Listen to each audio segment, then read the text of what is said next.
मंडळी नमस्कार, मी दिनेश रंजन. आपण पाहत आहात बातम्यांची बातमी. गुरूर में इंसान खुद को खुदा समझ बैठता है, वक्त जब हिसाब लेता है तो आईना दिखा देता है. अशी काहीशी गत मोदींची आज झालेली आहे. मित्रांनो, हा फक्त एक शेर नाही.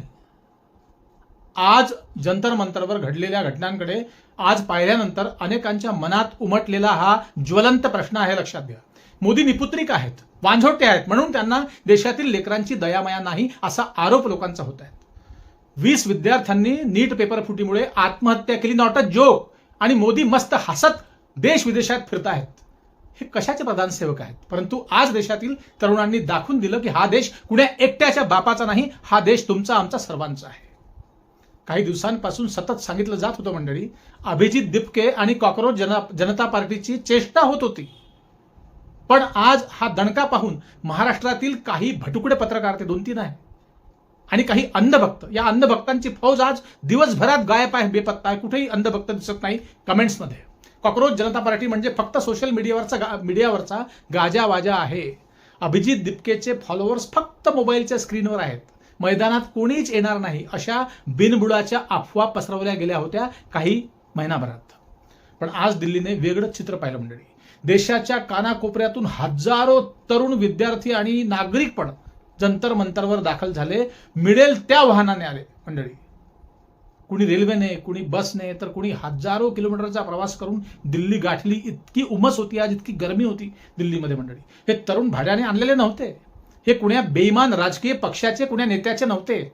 हे तरुण कुण्या संघटनेचे नव्हते. अनेक वर्ष अन्याय सहन केलेले हे आपल्या देशातील आपले मुलं बाळ, आपले लेकर, आपले विद्यार्थी होते. हे लक्षात घ्या. आज स्पष्ट झालं की हा विषय फक्त सोशल मीडियापुरता मर्यादित राहिलेला नाही, परंतु त्यानंतर जे घडलं त्याने आणखी गंभीर प्रश्न निर्माण केले मंडळी. आंदोलन करणाऱ्या अनेक तरुणांवर पोलिसांनी विनाकारण लाठीचार्ज केला. आपण पाहिलं असेल आज बातम्यांमध्ये. अश्रुधुराचा वापर केला. हे दृश्य समोर आले. तुम्ही तुमच्या स्क्रीनवर, मला जे शक्य होतं ते तुम्हाला फुटेज दाखवतो मी. जर विद्यार्थी शांततापूर्ण पद्धतीने आपला आवाज मांडण्यासाठी रस्त्यावर उतरले असतील तर त्यांना उत्तर लाठीने आणि अश्रुधुराने द्यायचं का? हा प्रश्न विचारणं चुकीचं आहे का? आणि म्हणूनच तरुणांनी आज घोषणा काय दिली आहे माहिती आहे? जब जब मोदी डरता है पुलिस को आगे करता है, मोदी हटाओ देश बचाओ, मोदी हटाओ देश बचाओ. अशा अनेक घोषणा देत शिक्षण मंत्री धर्मेंद्र प्रधान तर सोडा, पण विद्यार्थी चक्क पंतप्रधान नरेंद्र मोदी यांचा राजीनामा मागू लागले होते. प्लेकार्ड्स त्यांच्याजवळ होते, त्यांच्याजवळ अनेक फलकं होती, त्यावर लिहिलेलं होतं लोकशाहीमध्ये मतभेदांना उत्तर दिलं पाहिजे मंडळी. मतभेदांना संवादाने दिलं पाहिजे उत्तर की दडपशाहीने, हे तुम्ही ठरवा आणि कमेंटमध्ये लिहा. जर आंदोलनकर्त्यांवर लाठीचार्ज आणि अश्रुधुराचा वापर केला जात असेल तर अनेकांच्या मनात हा प्रश्न निर्माण होणं अगदी स्वाभाविक आहे. ही लोकशाही आहे की तानाशाही? सरकारची भूमिका काय होती? पोलिसांनी ही कारवाई कोणत्या कारणास्तव केली याची अधिकृत बाजूही समोर येणं तितकंच महत्वाचं नाही का? पण आज जे दृश्य देशाने पाहिलं त्यानंतर हा प्रश्न अधिक तीव्र झाला आहे मंडळी. लक्षात घ्या, ज्यांनी म्हटलं होतं की हे फक्त सोशल मीडियावरचं आंदोलन आहे, त्यांचे कान उघडले असतील, आज डोळेही फाटले असतील. त्यांनी आज दिल्लीत जमलेली गर्दी पाहिली असेल, फार स्वतःला विचारवंत समजत होते. आणि ज्यांनी आंदोलनकर्त्यांना कमी लेखलं त्यांनीही आजचा दिवस नक्कीच लक्षात ठेवला पाहिजे. ते असेल कुणी. लोकशाहीची खरी ताकद सत्ता किती मोठी आहे यात नसते, तर सामान्य नागरिकाला निर्भयपणे आपला आवाज उठवण्याचा, आपले हक्क मागण्याचा अधिकार असतो. आता निर्णय तुमचा आहे. शांततापूर्ण आंदोलनावर लाठीचार्ज आणि अश्रुधुराचा वापर योग्य होता का? तुम्ही सांगा. की सरकारने संवादाचा मार्ग स्वीकारायला हवा होता? हे तुमचं मत तुम्ही नक्कीच कमेंटमध्ये सांगा मंडळी. पण मी आज दिवसभरात सकाळपासून मी एकही व्हिडिओ आज केलेला नाही. मला करायचे होते अनेक व्हिडिओ आज, कमीत कमी 3 व्हिडिओ तरी मला करायचे होते आज, पण मी करू शकलो नाही. मी ते चित्र पाहून अगदी हक्काबक्का राहिलो. मलाही विश्वास बसला नाही. कारण काल काय झालं, काल अनेक ट्रेन्स, मी माझा व्हिडिओ केला होता, अनेक रेल्वे गाड्या काही रद्द केल्या, काहींचे मार्ग बदलवले होते आणि काही रेल्वे गाड्या चक्क 8-8 तास उशिरा केल्या होत्या. परंतु मंडळी, सरकार चतुर है लेकिन लोग भी कुछ कम नहीं है, ध्यान में रखो. ही जेनझी आहे, हे तरुण आहेत. भगत सिंगांचा चेहरा तुम्ही आठवा, तो काळ आठवा, तो इतिहास आठवा मंडळी. काहींनी गांधींच्या मार्गाने तर काहींनी भगतसिंगांच्या मार्गाने, दोन्ही मार्गाने स्वातंत्र्य मिळालं या देशाला आणि दोन्ही मार्ग या देशात आजही आहेत. कुठलाही मार्ग बेपत्ता झालेला नाही. भगतसिंगांचाही मार्ग आहे, पण तो आपलाच भारत देश आहे, ज्या देशामध्ये संस्कृती आजही कायम आहे. शिकलेले सवरलेले एवढे मंत्री, हे काय बोलायचे, यांना तोंडात वाईट शब्द येत आहेत. ना महाराष्ट्रामध्ये, ना कुठल्या राज्यामध्ये, ना कुठल्या सेंट्रलमध्ये इतके शिकलेले नसेल. हे भाड्याने गर्दी जमा करतात जाहीर सभेच्या वेळेस, यांच्या निवडणुकीच्या वेळेस बघा तुम्ही, पैसा खर्च करून टेम्पोच्या टेम्पो भरून आणतात. ती गर्दी आज नव्हती. शिकलेले मुलं होते, क्वालिफाईड लेकरं होते, सगळे फाड फाड फाड फाड इंग्रजीत बोलणारे लेकरं असते ते त्या ठिकाणी होते. लाज आणि शरम वाटायला पाहिजे, लाज वाटायला पाहिजे. आणि ज्यांनी चेष्टा केली ना त्या लेकरांची, त्या विद्यार्थ्यांची, की ये तो सब रील वाले लड़के हैं, इनको रील देखने से टाइम कहाँ मिलता है, ये कहाँ आएंगे दिल्ली में. ते सगळे दिल्लीमध्ये आले, नाकावर टिचून आले. त्या मोदींच्या आणि शहांच्या, त्या कोण जे काही असेल ते पांढरे बाणगुड.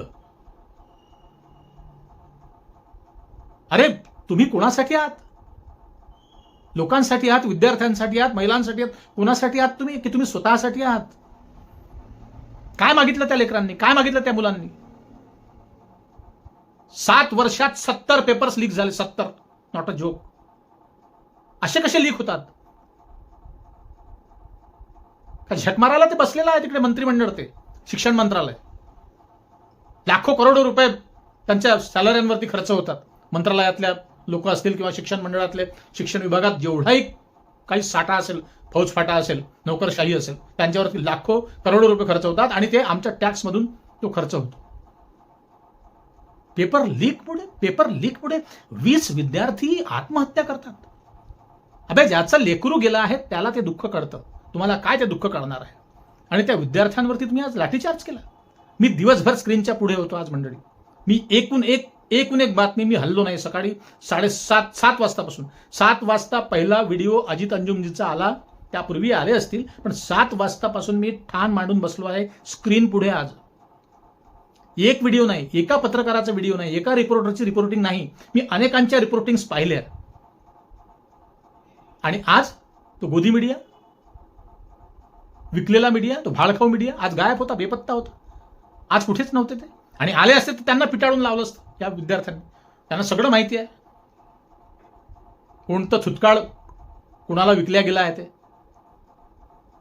मेनस्ट्रीम मीडियामधलं. आज बेपत्ता होते ते, आज त्यांना वेळ नव्हता. अरे काही शरम करा, शरम. आणि ही सुरुवात झालेली लक्षात घ्या. जेनझीने या देशातल्या तरुणांनी आज ताकद दाखवलेली आहे. त्यांचा स्टॅमिना तुम्हाला माहिती आहे. तुम्ही तरुण असताना, तुम्ही मंडळी लक्षात घ्या की आपण तरुण असताना आपला काय जोश असतो. डोकं फुटेपर्यंत अनेकांना पिटलं त्या लाठ्याकाठ्यांनी. लाठी खायला ते विद्यार्थी तिथे आले होते. यासाठी तुम्हाला वोट केलं होतं. या जेनझीने तुम्हाला निवडून दिलं 2014 मध्ये, लक्षात घ्या, विसरू नका. आणि मी हे म्हणणार नाही की यापूर्वी गोंधळ कधीच काँग्रेसच्या राज्यात माजला नाही. होता, गोंधळ होता. त्या गध्यांनी नालायकपणा केला, त्या मूर्खांनी नालायकपणा केला, म्हणून तर ही वेळ लोकांवर आली तुम्हाला निवडून देण्याची. आशेने, विश्वासाने तुम्हाला निवडून दिलं. मुद्दा काय केला? राम मंदिर, अयोध्या, हिंदू मुसलमान. लोक मूर्ख नाहीत, लोक येडे नाहीत. येडे तुम्ही आहात. लोक मूर्ख नाहीत, लोकांना कळलं आहे आज. आज तिथे कुठल्याही पक्षाचे लेकरं नव्हते, कुठल्या संघटनेचे लेकरं नव्हते, आज ते विद्यार्थी होते. आणि तुमच्या माहितीसाठी सांगतो, अनेक पोलिसांनी अंगावर हात घातला नाही, त्यांचेही लेकरं त्या मोर्चामध्ये होते. ते तुमचे आमच्यासारखे माणसंच आहे, पण आदेशावरून त्यांना कामं करावी लागतात आपापली, त्यांना ड्युट्या कराव्या लागतात.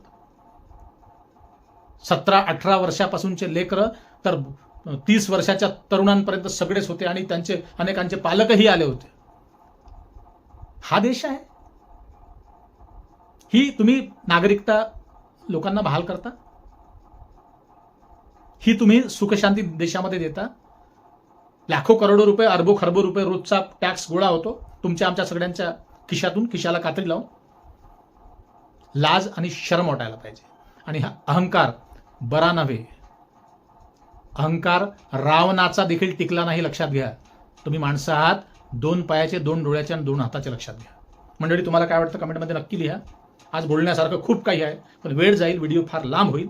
आणि तेच ते रटाळवाणं होईल. तुम्ही अनेक स्क्रीन्सवर आज पाहिलं असेल, तुम्ही बातम्या ऐकल्या वाचल्या असतील. तुम्हाला काय वाटतं कमेंटमध्ये नक्की लिहा. आणि आपल्या चॅनलवर नवीन असाल तर चॅनलला सपोर्ट करा, सबस्क्राईब करा. मंडळी, फार कमी लोक उरले आहेत जनतेच्या बाजूने बोलणारे. त्यापैकी माझाही एक खारीचा वाटा समजा आणि चॅनलला सबस्क्राईब करा आणि जास्तीत जास्त लोकांपर्यंत हा व्हिडिओ जाऊ द्या, फिरवा, व्हायरल करा आणि कमेंट ठोका बरोबर. नमस्कार.